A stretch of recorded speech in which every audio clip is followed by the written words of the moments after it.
मैं सबसे पहले तो ये दिखाना चाहूंगा गोल्ड मेडल ये मेरा नहीं पूरे इंडिया का है। और मैं उस दिन से ही अपनी जेब में लेके घूम रहा हूं मेडल को।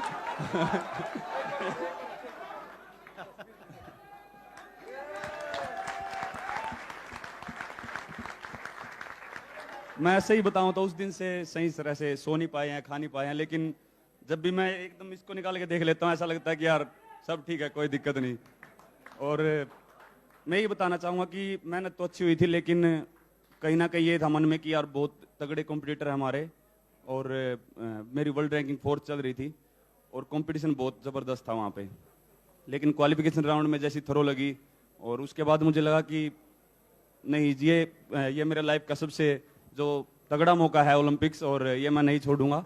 और मुझे लगता है कि अपोनेंट को देख के और कॉम्पिटिटर को देख के कभी भी घबराना नहीं चाहिए, और ये मैंने एक्सपीरियंस किया है मेरे पहले ओलंपिक में, क्योंकि इतना अच्छा कंपटीशन होने के बावजूद भी और इतने अच्छे एथलीट होने के बावजूद भी हमने गोल्ड जीता है।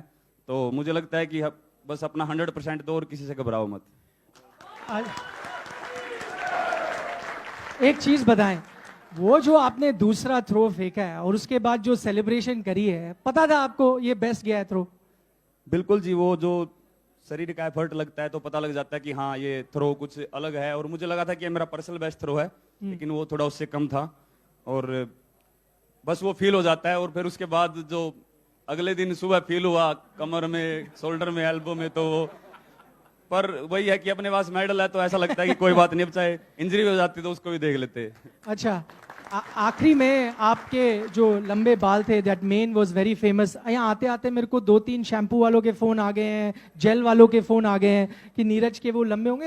Everyone wants you as a brand ambassador.